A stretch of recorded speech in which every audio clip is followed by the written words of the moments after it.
Okay, so our second feature, all the way up here from Florida.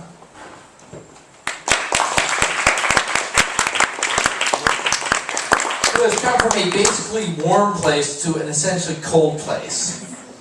And let's keep that in mind.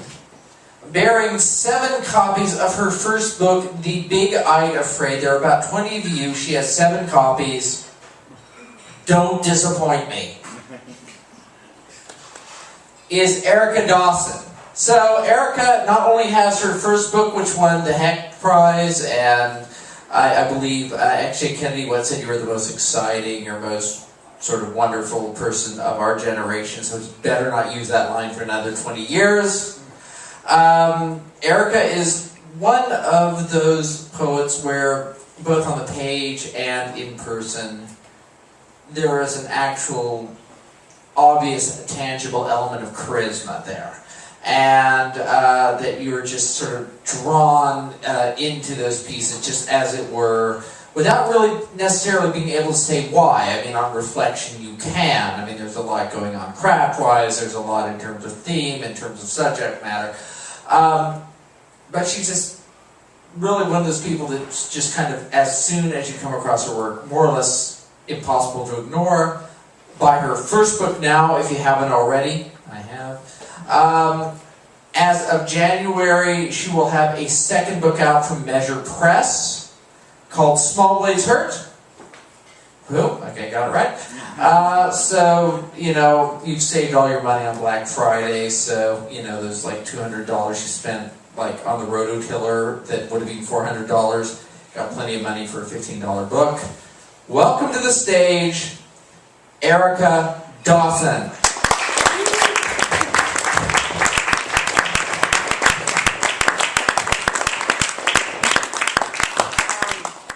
Thank you, Quincy, for the lovely introduction.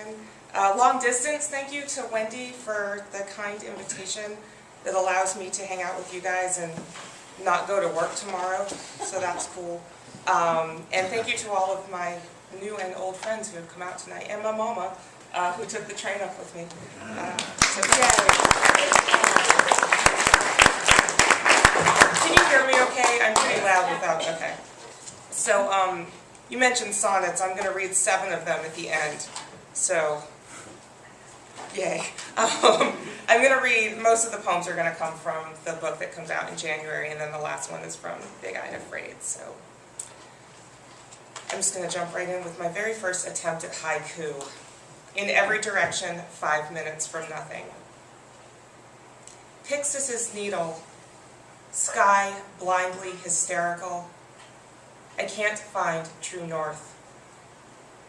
I was positive north is always the sunrise, an orchestration of peacocks, a flight from night's migrating umbra's accompaniment, and the negative of a lake's opaque body shining like a brand new constellation, a new state to canonize, its neck of the woods slit by a tree's branch. Autumn's obituary, the crack of its course.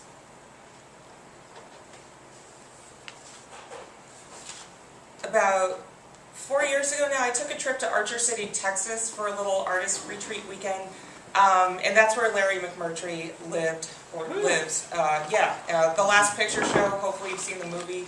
And All Your Friends Will Be Strangers, one of the great novels of all time. Yes, exactly.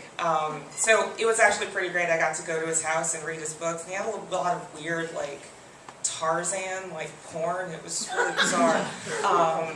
There's a picture of me holding one. Anyway, so the poem is called Layover, and it's about the time that I spent there in a very small town in Texas.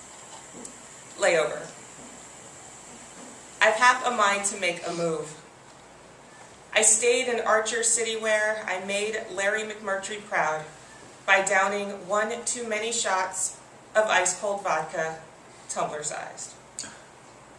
I hollowed every word of Sweet Home Alabama while the band reprised Knockin' on Heaven's Door and packed up and quit the Legion dance. I thought I didn't know that song. So I two-stepped with a cowboy, kissed a Yankee wrong, so regretted it, and found my cowboy once again. the Yankee looking like a young Paul Newman, and the cowboy like I'll bed you hard and hot in jeans. What was it in the Texas air that brought Delilah out of me? Was it the quail and wild hogs? The barbecue cooked from a cow that tasted like a slaughtered cow? What hiked my temperature? It climbed the diving board and took its clothes off piece by piece, as if last May were my last picture show, my last chance to sweat with strangers in a spur hotel room, so quaint with double beds in Lord Byron on the table. And me, as Sybil Shepherd, in the lights for the first time, marking the stage, walking in beauty like the night too much for such a little place, where the town Indian said she was the town Indian. And my sweet cowboy said I gave him eyes, said I was high-heeled trouble, said I have the tendency to lead.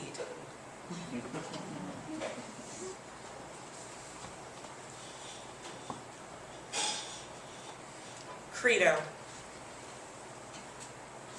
As a woman, I've learned some men are really bad at whispering, as if their tenors can't be tempered, slight winds perhaps more apt at fine seduction.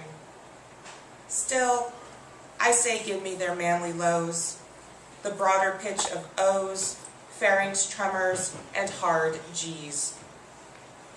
Now I've come to think their throats are coated red, bright red, engorged, a sinew of veins across their necks when they inflect a sound and swallow, always understood. Though something should be said for breath, the H unseen in God, lipped in come here, my mouth is big. I think I'm ready for my manhood.